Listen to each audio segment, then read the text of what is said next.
Hello guys, welcome to my YouTube channel magical education once again. मैं आपका दोस्त कुमार एक बार फिर से आपके लिए लेकर आया हूँ हिंदी ग्रामर का एक बहुत ही इंपॉर्टेंट टॉपिक रस। दोस्तों, हिंदी में अगर हम लोग को रस पढ़ना है तो उसके लिए हम लोगों को भाव के बारे में जानना बहुत ज़रूरी है। अगर हम लोग भाव नहीं जानेंगे तो हम लोग रस के बारे में नहीं समझ सकते। तो दोस्तों, इस वीडियो में मैं आपको भाव के बारे में बताऊंगा। चलिए हम लोग जानते हैं कि भाव किसे कहते हैं और ये कितने प्रकार के होते हैं।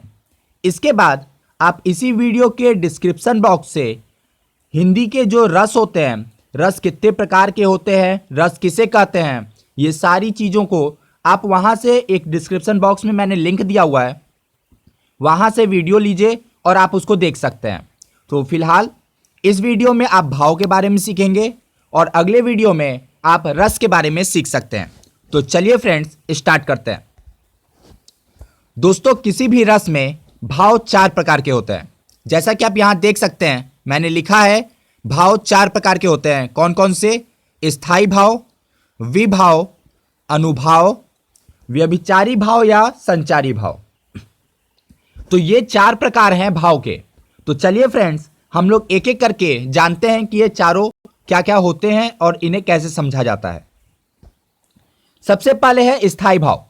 तो जो भाव ऐसे हों जिनसे हम अपनी फीलिंग्स को प्रकट कर सकें, जो भाव जिनसे हम अपनी भावनाएं प्रकट कर सकते हैं, भावनाओं को शो कर सकते हैं, वो क्या कहलाते हैं? स्थायी भाव कहलाते हैं।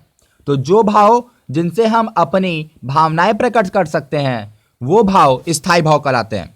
ये भाव परिस्थिति के अनुसार स्वयं उत्पन्न हो जाते हैं। जैसी सिचुएशन होगी वैसे ये भाव हमारे अंदर खुद ही उत्पन्न हो जाएंगे। स्थायी भाव प्रधान भाव होते हैं, ये सबसे मुख्य भाव होते हैं और ये भाव हमारे जन्म से मृत्यु तक हमेशा रहते हैं। जैसे क्रोध आना, जैसे रोना, इस प्रकार के जो भाव होते हैं वो सहज और तुरंत ही उत्पन्न होते हैं। वो परिस्थिति सिचुएशन के अनुसार उसके अकॉर्डिंग उत्पन्न होते हैं। जैसे अगर कोई आपको एक थप्पड़ मारे तो आपको अचानक से गुस्सा आएगा, ठीक है? तो इस तरह के भाव जो कि स्वयं उत्पन्न होते हैं वो कहलाते हैं स्थायी भाव। अगला है दोस्तों विभाव। तो स्थायी भाव के उद्बोधक कारण को विभाव कहते हैं। इसका अर्थ यह है कि जिस भी व्यक्ति या जिस भी वस्तु के कारण स्थायी भाव उत्पन्न होता है उसे विभाव कहते हैं। मतलब स्थायी भाव के उत्पन्न होने का जो भी कारण है, जो भी वजह है, उसे क्या कहेंगे? विभाव। विभाव 2 प्रकार के होते हैं, आलंबन विभाव और उद्दीपन विभाव। अगर आलंबन विभाव की बात किया जाए तो आलंबन विभाव वो विभाव होते हैं कि जिसका सहारा पाकर स्थायी भाव उत्पन्न हो जाए। मतलब जिसकी हेल्प से स्थायी भाव उत्पन्न होते हैं उसे कहते हैं आलंबन विभाव, ठीक है? जैसे कोई पंक्ति हम लोगों ने लिखा, कोई एक सेंटेंस लिखा हुआ है, तो उसमें एक ऐसा वर्ड, एक ऐसी बात या कोई वस्तु हो या कोई व्यक्ति हो जिसकी हेल्प के वजह से स्थायी भाव क्या हो जा रहा है? उत्पन्न हो जाए, तो उसे कहते हैं आलंबन विभाव। आलंबन विभाव के भी 2 प्रकार होते हैं, आश्रयालंबन और विषयालंबन। तो जिसके मन में भाव उत्पन्न होता है उसे आश्रयालंबन कहते हैं और जिसके कारण भाव उत्पन्न होता है उसे विषयालंबन कहते हैं, ठीक है? इसको आप एग्जाम्पल से बहुत अच्छे समझ सकते हैं। जैसे मान लीजिए राम जी के मन में सीता जी के प्रति प्रेम का भाव उत्पन्न हुआ, ठीक है? तो इसमें किसके मन में भाव उत्पन्न हुआ? राम जी के मन में। तो जिसके मन में भाव उत्पन्न होगा वो आश्रयालंबन। तो राम जी क्या हो गए? आश्रयालंबन। और किनके कारण भाव उत्पन्न हुआ? सीता जी के कारण। तो सीता जी हो गई विषयालंबन। ठीक है दोस्तों, चलिए अब आगे बढ़ते हैं। अगला है उद्दीपन विभाव। तो उद्दीपन विभाव की परिभाषा होती है कि जिन व्यक्तियों, वस्तुओं या परिस्थितियों को देखकर स्थायी भाव उत्पन्न होते हैं उन्हें उद्दीपन विभाव कहते हैं। यहां पे दोस्तों कोई कारण नहीं है।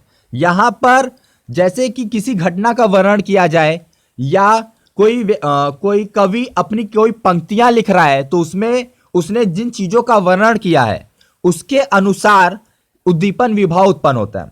जैसे चांदनी, कोकिल कूजन, जैसे कोयलों का कूंजना, कोयलों की आवाज, एकांत स्थल, शांत जगह, रमणीक स्थान, सुंदर स्थान, इस तरह का अगर कहीं वर्णन आता है तो हमारे मन में एक भाव उत्पन्न होता है जो हमारा उद्दीपन विभाव के अंतर्गत आता है।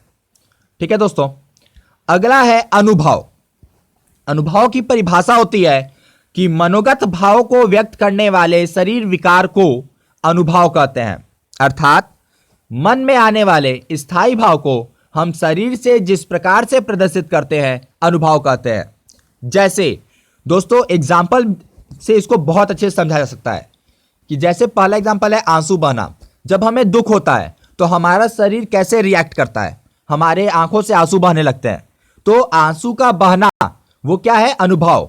मतलब हमारे मन का जो भाव है वो हम शरीर से किस प्रकार से व्यक्त कर रहे हैं, हमारा शरीर उसको कैसे प्रकट कर रहा है, उसी को कहते हैं अनुभव। जैसे क्रोध का आना, रोना, कठोर आवाज में बात करना, आंखें लाल होना, इस तरह की जो चीजें होती हैं ये हमारा शरीर प्रकट करता है। और वो कैसे प्रकट करता है, जो हमारे मन के अंदर जो भाव चल रहे होते हैं उसके अकॉर्डिंग प्रकट करता है।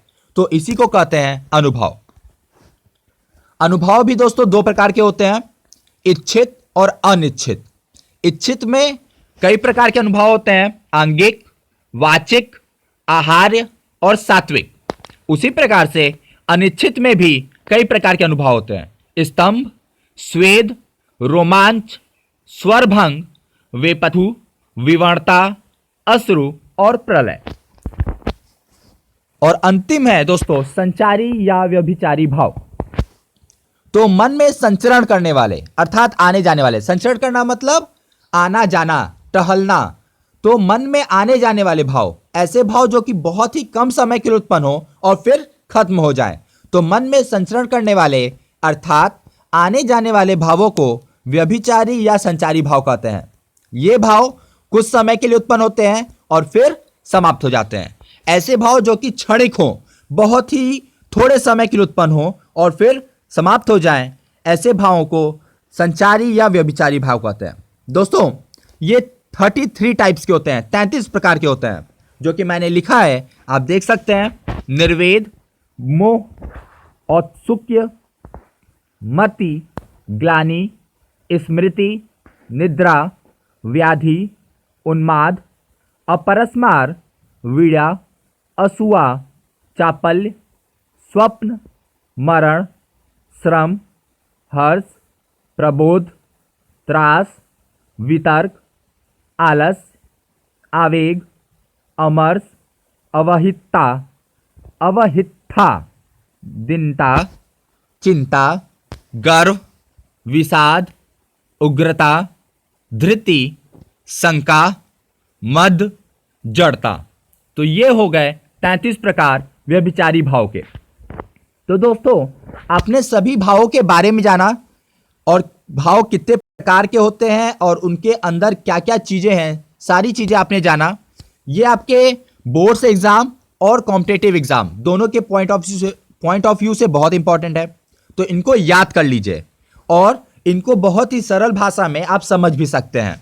सो दोस्तों आई थिंक कि आपको मेरा यह वीडियो पसंद आया होगा और आपको सभी भाव के बारे में पता चल गया होगा, उनकी परिभाषा और उनके प्रकार। ठीक है, तो दोस्तों अगर आपको ये वीडियो पसंद आया हो तो इसे लाइक जरूर कीजिएगा और अगर आप इस चैनल पर पहली बार आ रहे हैं तो सब्सक्राइब करना मत भूलिए, क्योंकि हम ऐसे ही बहुत से वीडियो आपके लिए अक्सर लाते रहते हैं। Okay friends, see you, have fun.